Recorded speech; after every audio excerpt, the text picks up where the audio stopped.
So welcome to this week's Optimum Health Clinic Facebook Live, and my apologies for running a bit late this week. I was held in traffic coming back from meeting out of town.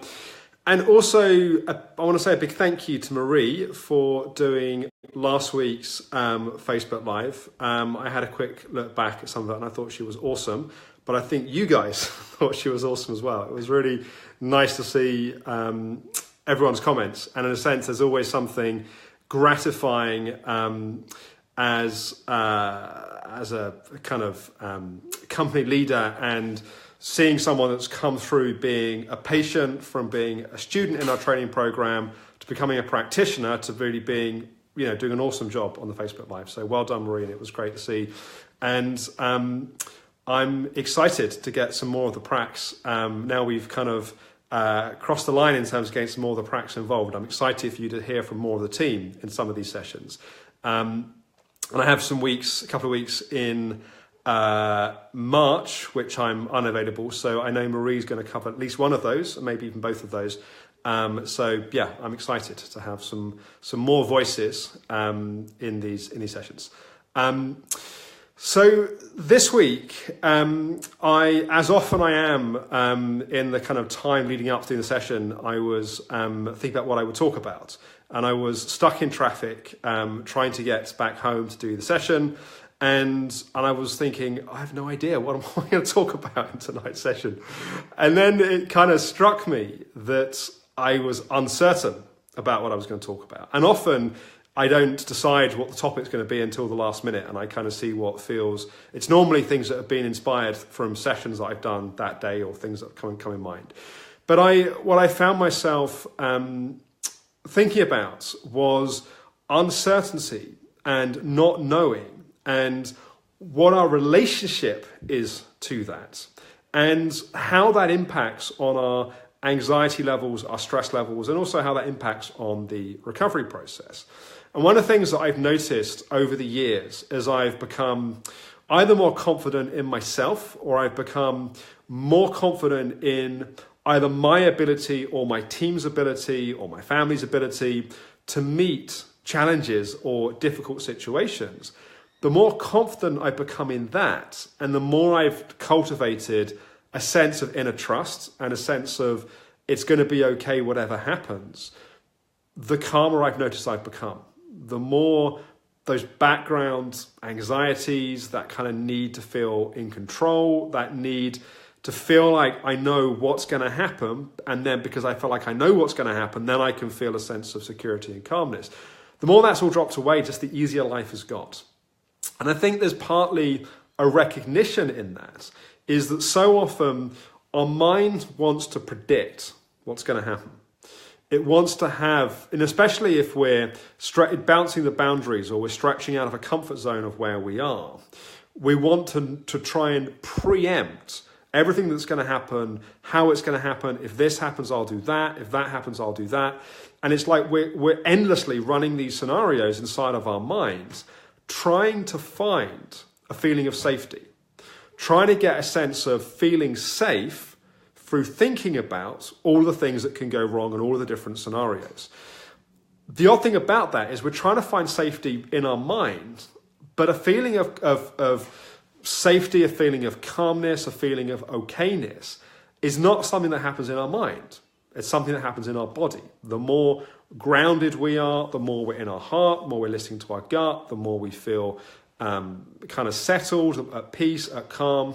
That's what gives us a feeling of safety. So there's this kind of interesting dynamic of what starts to happen, that we feel unsafe. So we do more and more thinking about the thing that we feel unsafe about, in the hope that that's going to give us the feeling of feeling safe.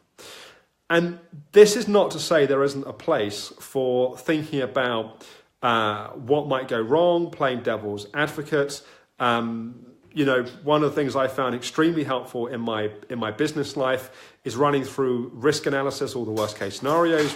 So it's not that and perhaps part of the reason why I've got good at that is I spent years doing this in my own head. But it's not that I'm saying that we should never think about downside, think about what should go wrong. I think we should absolutely pay attention to that. I'm just saying that paying inappropriate attention to that in the belief that we will then get the feeling we're trying to get is not the way that it works. So we need to call it a risk analysis, or we need to do a kind of mitigating downside, or if we're going to bounce the boundaries, think about impacts and consequences. We need to go through that process. But we don't want to get stuck in that process, and we don't want to attribute an inappropriate outcome to that process. Like, we don't want to get lost in the belief that if I do this enough, then that will give me this feeling that I'm trying to get. Because this feeling that we're trying to get is something that's in our body. It's something which is about dropping and letting go of all of that thinking, calming our mind down and coming more into the moment. And so, yes, we need to pay attention to what needs thinking about. But ultimately, what allows us to feel calm, to feel confident, to feel embodied is, in a strange way, making peace with uncertainty, making peace with not knowing what's going to happen. Now, I think one of the things that, again, has helped me in my life was realizing that there were times where I had spent endless energy trying to prepare for things that never actually happened. And if I take my work life, because it's more recent than my kind of ME CFS life was many years ago, I can remember times in the last 10 years or so, and particularly going back kind of 10 years or so, where I would spend hours before I had to address a meeting or a situation or deal with something that was going to be difficult, endlessly running through all the conversations and of this and of that and that and that and that. And the amount of times that happened, and then I got into the situation and the situation was completely different how I planned. It either went much better or maybe it went much worse. But what went worse was stuff I'd never thought about or never planned about. That it's like, after a while, what I found was I simply couldn't be bothered anymore just to waste unnecessary energy going round and round and round and round and round, mapping out all of these unnecessary scenarios. And as I say, I'm not saying it isn't appropriate to risk analyze, to look at downside. It's absolutely appropriate. I'm just saying do it appropriately. Don't get lost in that place, and don't get seduced by the belief that if you give endless energy to that, it's necessarily going to change how you feel or give you a particular feeling that you're trying to get. In a strange way, the more we can be with uncertainty, the more we can make peace with not knowing, and we can be calm and grounded despite that, what you'll find is life becomes much easier, because then when you do need to meet crisis, you won't be so depleted by all of the anxiety and the stressing and the panicking and the not sleeping the night before and all of that stuff. You'll actually be resourceful to deal with what needs to be dealt with. So the reflection here really is, are you overthinking things?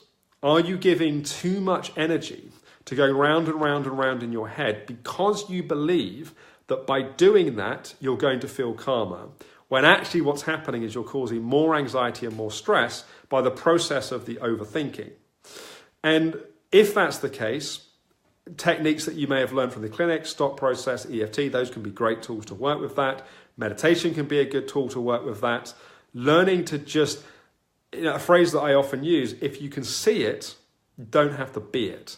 And if you can see that you're doing all this thinking in the belief you're going to get something you're actually not going to get, that alone can help us just go, I'm going to stop doing that. I'm going to focus on my breath, on my body, on settling and calming down, cultivating that sense of inner confidence, that sense of inner trust. The more we can be with uncertainty, the easier it becomes. And it's not to say we don't need strategy, we shouldn't plan. Again, absolutely appropriate.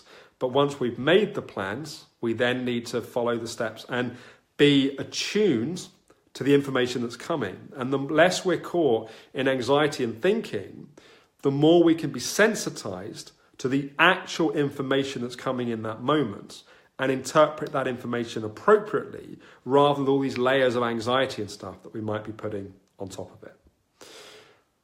So, in a sense, what I'm really saying is learning to be with uncertainty, and the recognition that in many ways, being with uncertainty is like a muscle. the more you practice it, the easier it gets. It's almost like you get to the point you become comfortable with not knowing. In fact, it's a fascinating thing for practitioners when they first start out, because you see students wanting to try and plan everything that's going to happen in a session and kind of bringing all their notes and rehearsing and practicing. And of course, you need to go through that process of learning what you're doing. But the thing that you learn after you've done a chunk of work as a practitioner is there's absolutely no point at all in preparing what's going to happen, because you don't know what's going to be brought to that session. You need to have the skills to respond to whatever might be brought. And of course, there's a learning process in doing that. But it's much better to meet what's there rather than to impose your agenda on what's there. And that is very true of life as well.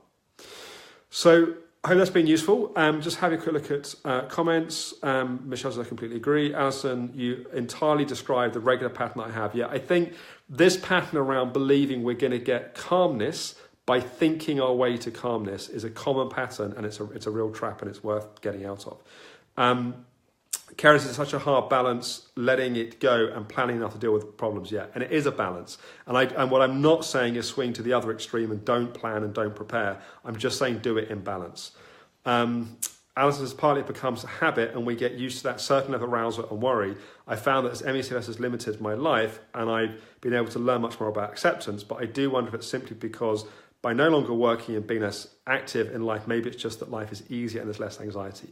Yeah, that's possible. And I think it's also true we normalize. We can get so used to kind of being caught in this overthinking that we calm down, then our system goes straight back to the overthinking because it thinks it's the equilibrium, it thinks it's the balance. Sometimes we have to retrain that balance. And Victoria is saying, how does this relate to the anxiety subtype? Yeah, this is one of the main strategies. That's a good point, actually, in terms of subtypes. The anxiety subtype, one of their main strategies to feel safety is to try and think their way to safety. You can't think your way to safety. You have to feel your way to safety. Like it's a feeling to feel safe. People don't say, I thought safe. People say, I felt safe. So it's a feeling. You don't get it by doing lots of overthinking. Obviously, this is on the assumption the environment is actually safe. If you're in an unsafe environment, you need to get out of the environment before you start trying to get a sense of safety inside. So I hope that's been useful. Hopefully I'll be on time next week. Apologies for those of you that were waiting at 6 o'clock that I was late. I look forward to talking with you guys next week. Bye-bye for now.